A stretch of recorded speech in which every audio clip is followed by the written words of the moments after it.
Next problem. Draw BMD and deflected shape for given frame. Frame here A, B, C, D. A to B span 4 meter, B to D 4 meter, and there is cantilever or overhang portion 2 meter BC. UDL 2 kilonewton per meter. Then there is point load at free end 2 kilonewton and there is central point load, क्योंकि ये 2 metre central point load है तो 4 metre. Moment of inertia for the spans 2I, यहाँ पर 2I और यहाँ पर I. ये मोमेंट ऑफ इनर्शिया वैल्यू दी है. Okay, now here the same procedure we have to follow. पहली स्टेप रहेगी अपनी fixed moments, thereafter slope deflection equation, then joint equilibrium और last step final moments. Okay, so here first step would be step number 1, fix end moments. Fixed moments M A B bar UDL WL square by 12 and minus. So minus W means 2, L is 4 and square of it divided by 12. It becomes minus 2.67 kilonewton meter. If this is minus 2.67 kilonewton meter, then MBA or bar is equals to plus 2.67 kilonewton meter. लिख सकते हैं अपन direct, बराबर है. ये बता चुका हूँ मैं. ये और ये न्यूमेरिकल वैल्यू सेम होती है, सिर्फ साइन माइनस का प्लस हो जाता है क्योंकि सिमेट्रिकल लोड है. दूसरा स्पैन जो लेंगे अपन एम बी डी लेंगे, ये उसको बाद में लिखेंगे या तो उसको भी ले सकते हैं, नो प्रॉब्लम, ये ले लेंगे. Okay, so here it is central point load minus W into L is 4 divided by 8, बराबर है. So it becomes minus 2 kilonewton metre. Okay, now दूसरी वैल्यू सिमेट्रिकल है, ये लोड सेंट्रल पॉइंट लोड है, उस वजह से अपन यहाँ पे लिख सकते हैं M D B is equal to plus 2 kilonewton metre. हो गए वैल्यूज. अभी next step M B C, एक मोमेंट बची है M B C. So M B C is equal to 2 into 2 that is minus 4 kilonewton metre. अब ये यहां पर माइनस वैल्यू ये इंपॉर्टेंट है. अब आप देखिए ये ऐसा बीसी है अपना, ये सब जो है इंटरनल मोमेंट्स है अपने, reactive moments. Okay, so here this load is given here 2 kilonewton like this at 2 meter. It will rotate beam BC like this. It is clockwise movement. So internal moment developed at BC will be anti-clockwise. ये clockwise है, उसको balance करने वाली reactive moment ये ऐसी anti-clockwise रहेंगी. Therefore it is minus and here we have considered minus.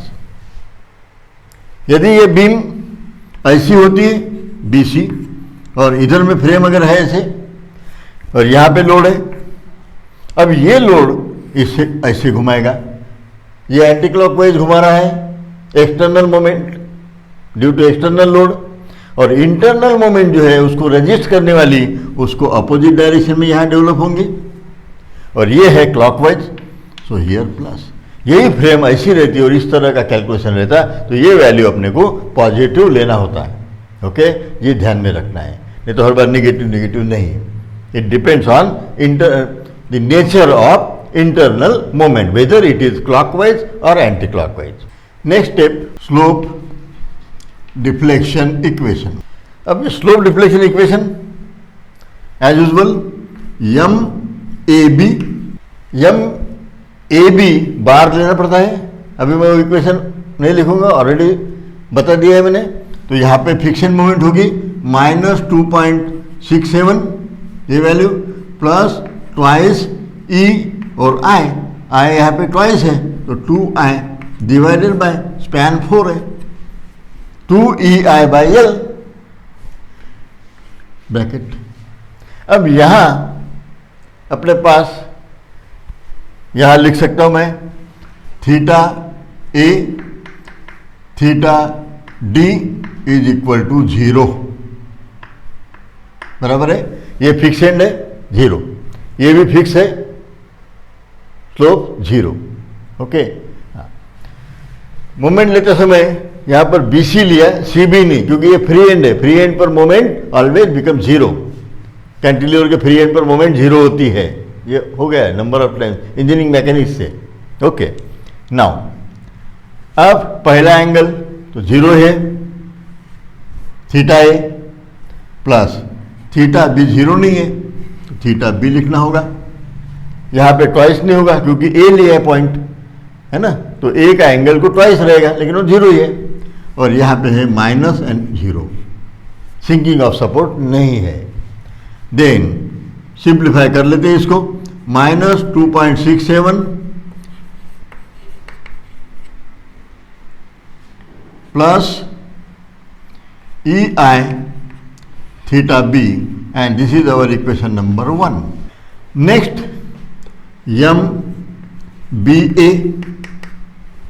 MBA plus 2.67 friction moment BA के लिए BA हो गए प्लस ट्वाइस EI फिर से ट्वाइस 2i दिया है, स्पैन तो वही चल रहा है ना अपना, है क्या नहीं। यहां लिख सकते अपन अपना स्पैन कौन सा चल रहा है यहाँ पर AB। Okay, so here divided by 4 बस। अब जॉइंट कौन सा है B, तो थीटा B को ट्वाइस करना पड़ेगा और थीटा A तो ऑलरेडी 0 है, it is 0 plus twice theta B and -0 क्योंकि डेल्टा 0 है। अगेन इसको सिंप्लीफाई कर लेते हैं, 2.67 plus twice EI theta B and this is our equation number 2। ये हो गया दूसरा इक्वेशन MBA, ये हो गया। नाउ नेक्स्ट, अब स्पैन ले लेते हैं अपन, स्पैन BD BC नहीं होगा, है ना, यहाँ पे सपोर्ट नहीं है, फ्री एंड है। ओके, स्पैन BD के लिए फिर से इक्वेशन हुई MBD इज इक्वल टू, अब BD की फ्रिक्शन मोमेंट्स ये 2 फ्रिक्शन मोमेंट यहाँ पे -2, okay, -2 plus twice EI/L, I moment of inertia single है, सो 2E और I divided by L, L is span is 4 metre, okay bracket. यहाँ पे point कौन सा है पहला B, तो थीटा B ट्वाइस रहेगा, so here twice theta B, okay, यहाँ पे B है थीटा B। दूसरा सिंगल रहेगा, लेकिन थीटा D जो है ऑलरेडी 0 है, सो +0 और -0, डेल्टा भी 0। अभी इसको और सिंप्लीफाई कर लेते हैं, MBD -2 plus EI theta B and equals to, it is our equation number 3। Okay, अभी DB फिर से DB की friction moment +2 plus twice EI divided by 4 bracket. पहला पॉइंट कौन सा है D, बराबर है, तो D को थीटा D को ट्वाइस करना होगा, लेकिन थीटा D तो 0 ही है, सो इट इज 0, पहले थीटा बी, तो थीटा बी तो सिंपल रखना है, ओके, प्लस 0 माइनस 0। अभी इसको और सिंप्लीफाई कर लेते हैं, so it is equal to 2 plus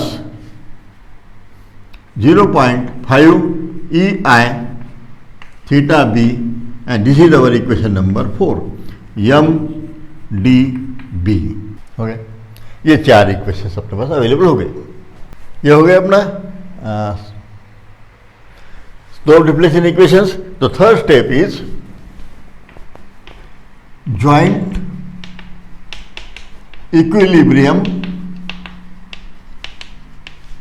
equations.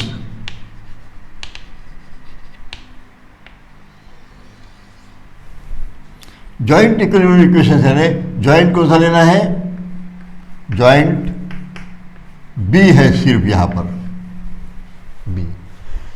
B में कौन से मेंबर्स है, बी ए, बी डी, बी सी। तो तीनों जगह की, तीनों मेंबर में जो मोमेंट्स आ रहे, that should be equal to 0। Therefore M B A एक प्लस एम बी डी दूसरी plus M B C, it should be equal to 0। सभी मेंबर में जो मोमेंट्स डेवलप होंगी, that should be equal to 0 for equilibrium condition. ये अपन देख चुके हैं number of times, okay. So here M B A का इक्वेशन लिखना है, ये है एम बी ए का सेकंड नंबर का equation. So here 2.67 plus twice E I theta B plus M B D, ये equation, okay, minus 2 M B D का equation plus E I theta B, ये हो गया M B C this one minus 4 and equal to 0। Okay, ये एक important है। यहाँ पर ये माइनस कैसे है, ये तो मैंने बताया था, ये यहाँ पे इंक्लूड होगा क्योंकि 3 मेंबर है, ये 1, 2 और ये तीसरा, तो तीनों पे की मोमेंट अपने को यहाँ पे ऐड करना होगा। So when we solve this we will get E I theta B is equal to 1.11। Okay, put E I theta B is equal to 1.11 in equations 1 to 4। चारों इक्वेशन में we will get here 4th step is final moments, यहाँ पर। So final moments M A B, M B A, M B D, M D B, M B C. Okay, M A B is equal to minus 1.56 kilonewton metre. अब ये kilonewton metre सब जगह same रहेगा। Now here M B A is plus 4.89, then it is minus 0.89 B D, then D B plus 2.56 and it is BC minus 4, okay, 0.0, we can write 0. So all values are in kilonewton meters, okay. Now with the help of these values we can draw bending moment diagram. So here bending moment diagram for simply supported beam as usual, ये पहले निकालना होगा. So here it is parabolic curve between this point A, point B, D and it is C. Okay, so here it is parabolic curve. This ordinate will be ये AB जो span है, ये datum line ये है WL² by 8. Okay, and the answer becomes here 4. Here I am going to draw bending moment diagram and all units kilonewton metre में रहेंगे. Okay, एक बार लिख दिया मैंने. अभी यहाँ पे 4. यहाँ पर ये पॉइंट लोड है, इसका जो ऑर्डिनेट बनेगा ये भी 4, ये है WL/4, W is 4, L is 4, 4 get cancel and the answer will 4। सो ये है bending moment diagram, bending moment ordinates simply supported beam अगर कंसीडर करते हैं तो ये होगी BMD for individual span AB and BD। Similarly for this one, okay. अब यहाँ पर जो आंसर है अपना निगेटिव है, हॉगिंग है, so I have to plot here 4 metre like this, this will be 4, it is negative, these are positive,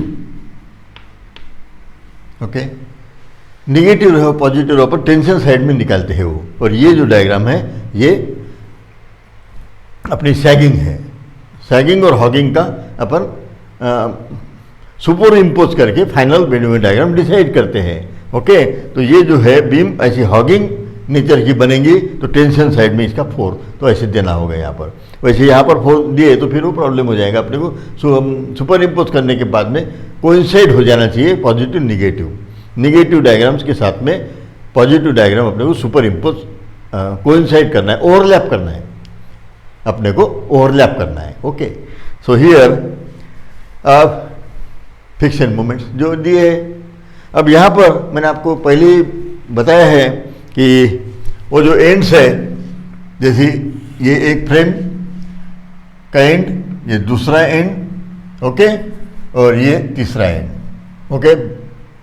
ये point है अपना A B, ये है B C, ये है B और D, ओके। इसी फ्रेम को मैंने यहाँ पे स्प्लिट किया है। अब देखिए ये मैं लाइन एक्सटेंड कर रहा हूं।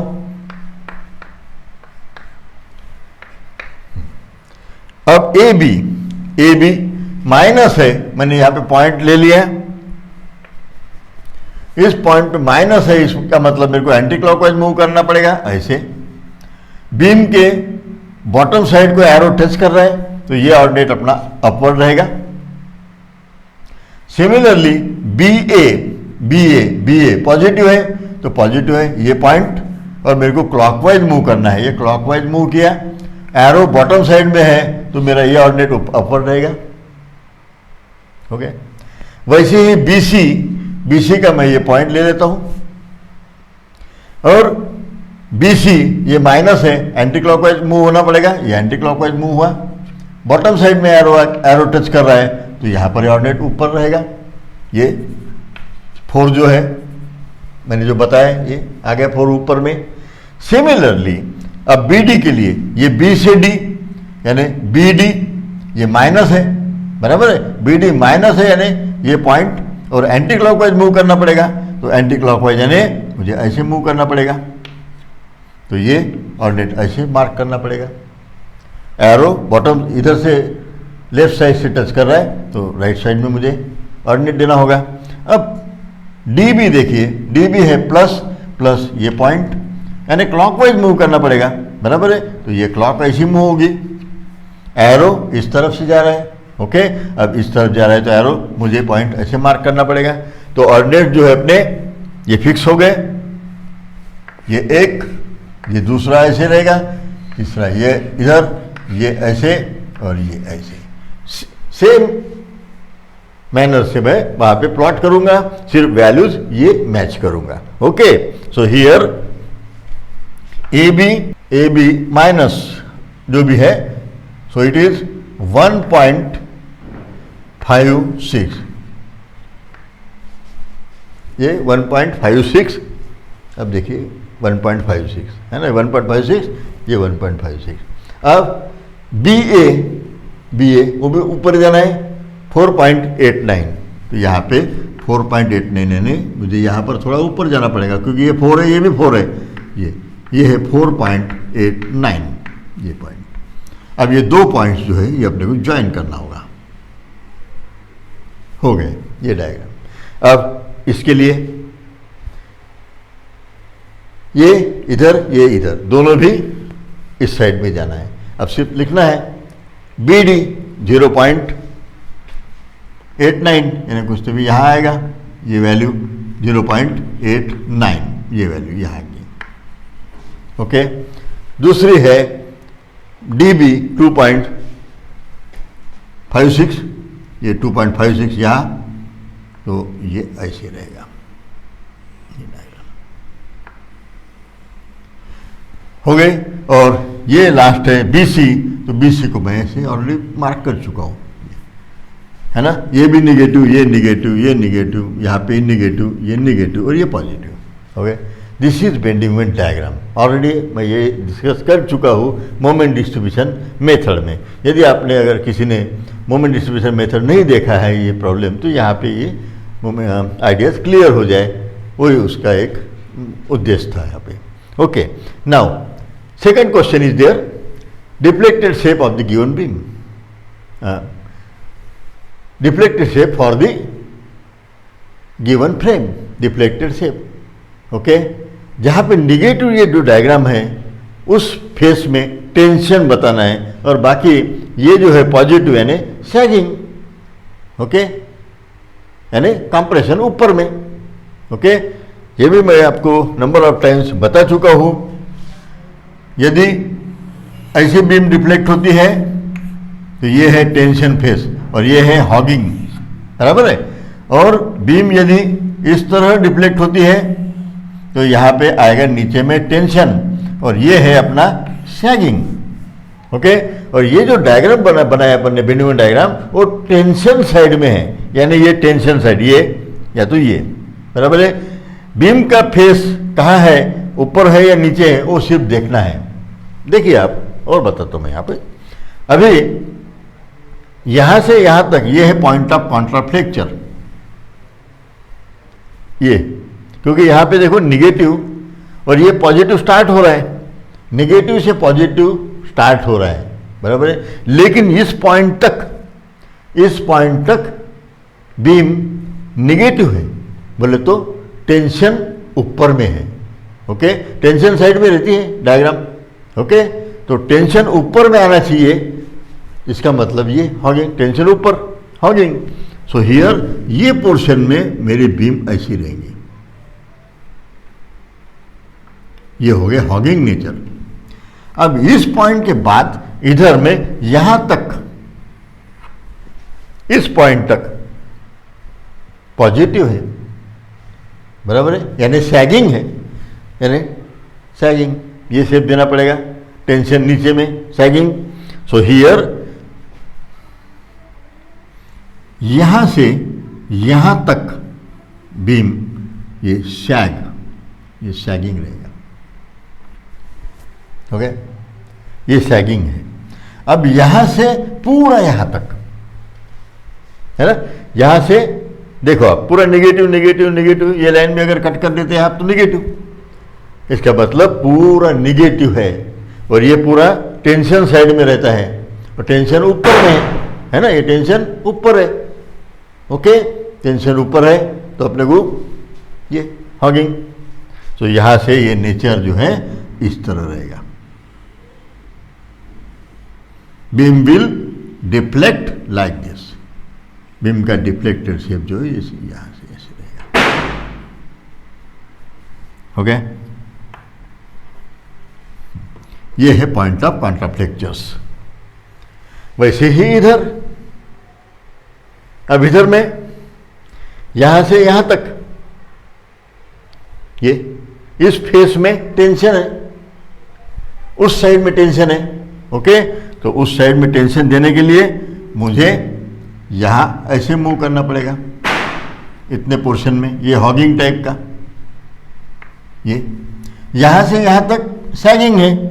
ऐसा अगर देखते हैं तो आप देखोगे ये सैगिंग यहां तक है, वो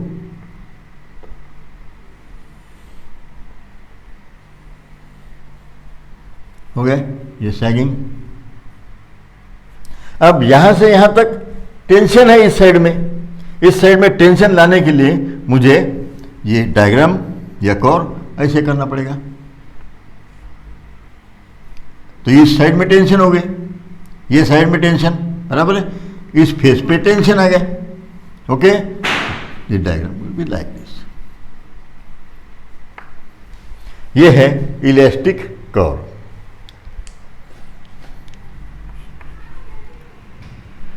डिफ्लेक्टेड शेप मैंने वहां पे लिखा है,